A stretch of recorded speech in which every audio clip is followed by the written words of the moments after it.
All right, Tennessee Titans fans. Yesterday was a doozy.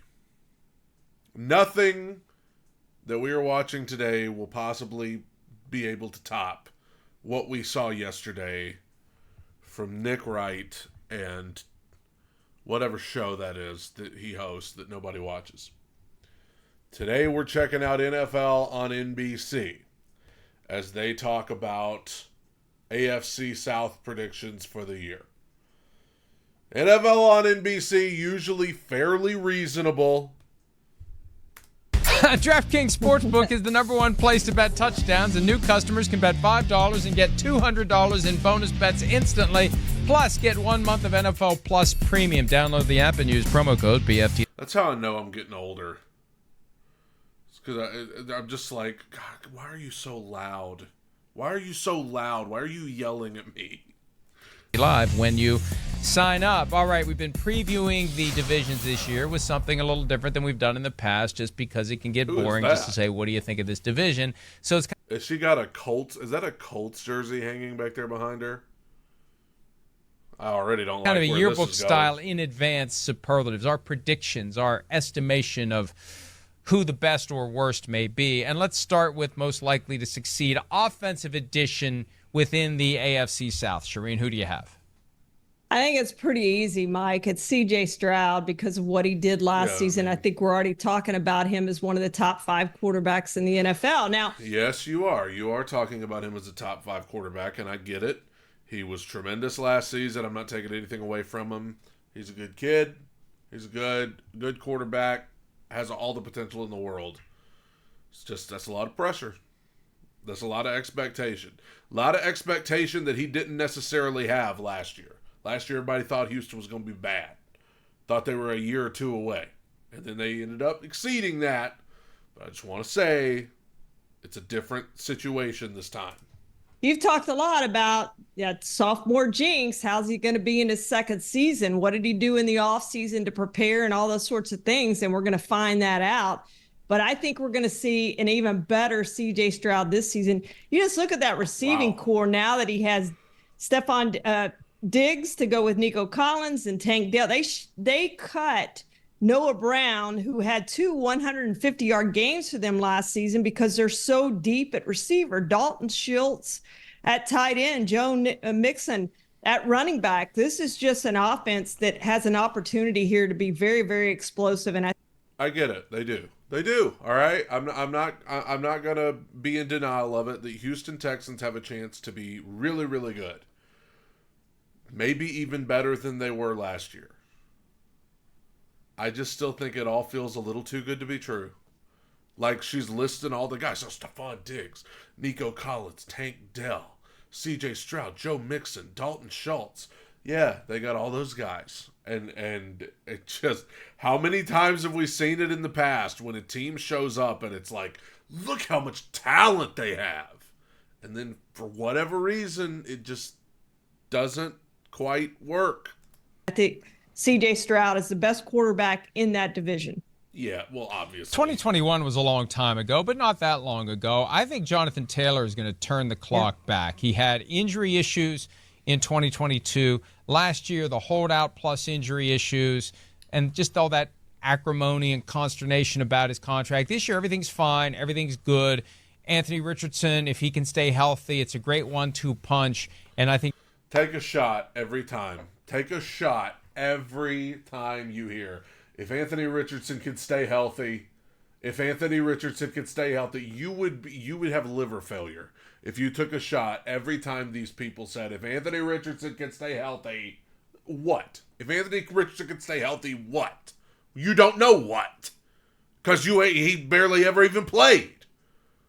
I mean, we're just hopes and dreams. Hopes and dreams. That's all it is. Jonathan Taylor can get back to being the guy that he was, and that could propel the Indianapolis Colts possibly to the postseason, possibly division title. This seems like a fairly wide open division. I know a lot of people just expect the Texans are going to pick up where they left off, but a year ago, they'd been left for dead. Everything can change in one given season. Yeah, he is right, and that gives all of us hope, not just in Tennessee, but anywhere. Everything could change quick.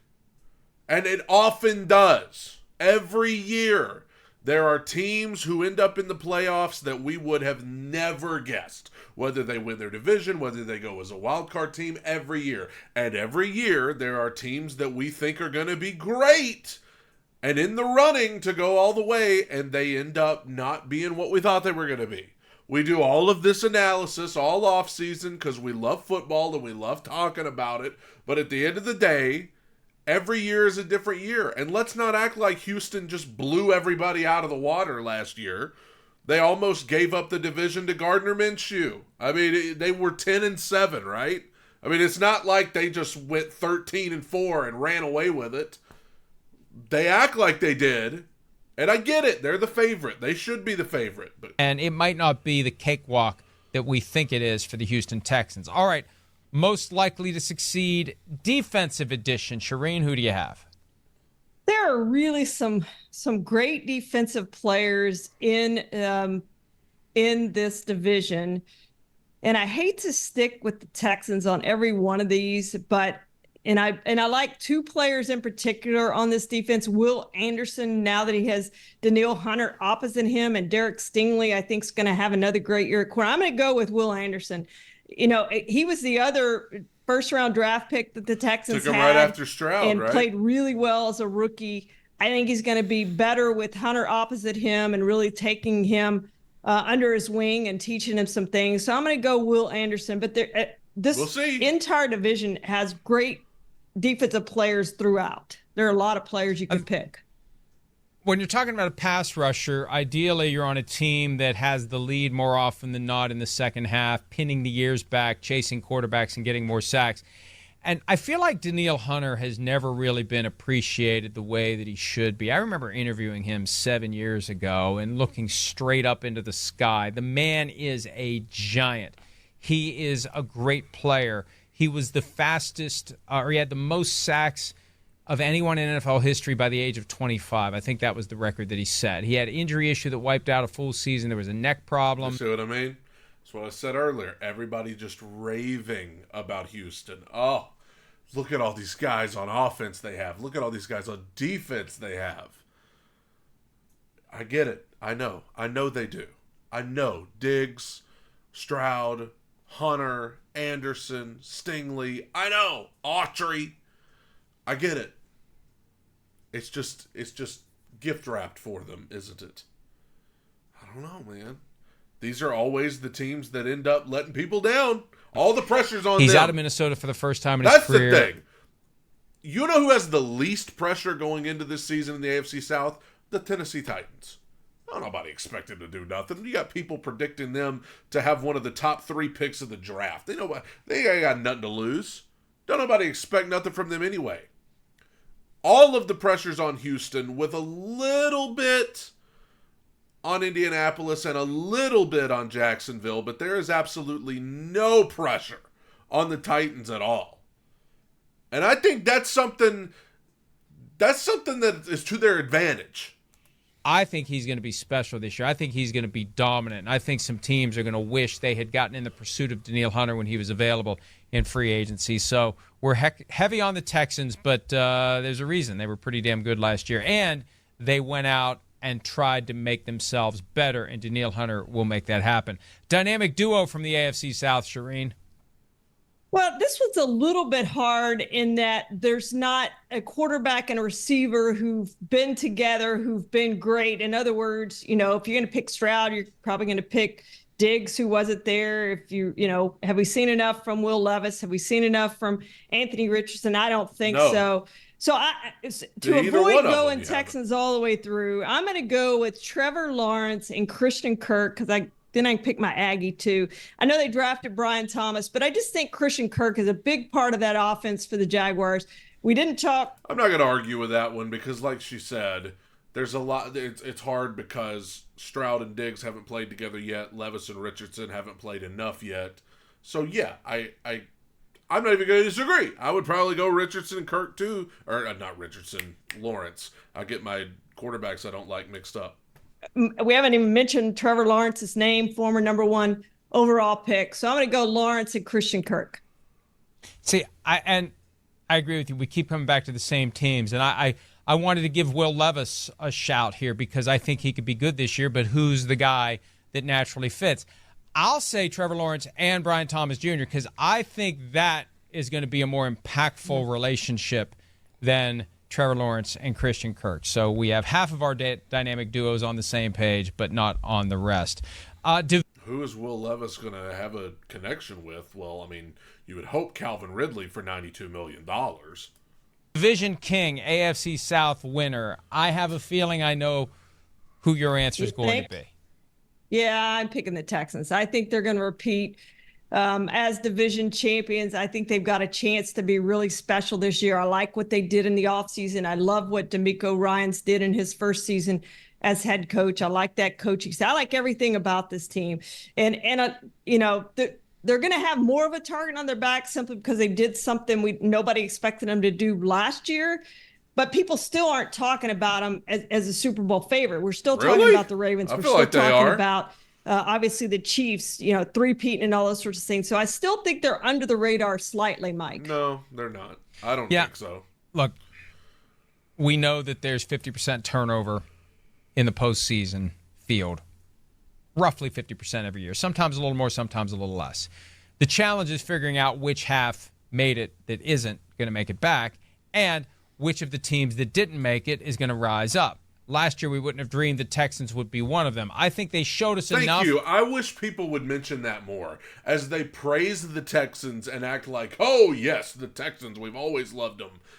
This year, this time last year, people were predicting the Texans to win like 4 or 5 games. I hear from Texans fans in the comments every day on this channel. Of the 3 other teams in the AFC South, Texans absolutely have the most tolerable fans in my experience. Except for the uniforms. They get upset about the uniforms. But other than that. And every day I have them coming on here saying, hey, nobody thought we were going to be anything last year. Everybody thought we were going to finish last in the division last year. And look what happened.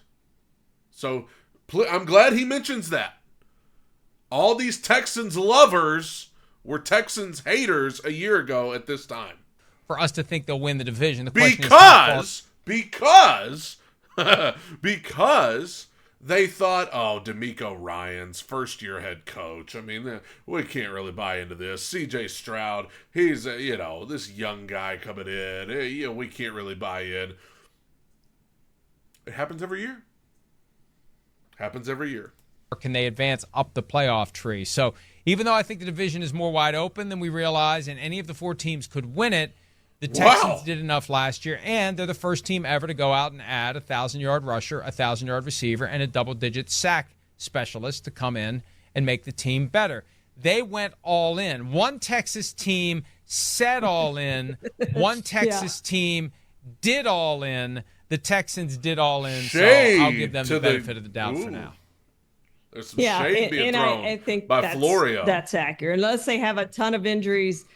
We don't know enough about Will Levis and Anthony Richardson, how they're going to be, because they didn't play enough games last year. But we do know what C.J. Stroud is, and we know what Trevor Lawrence is.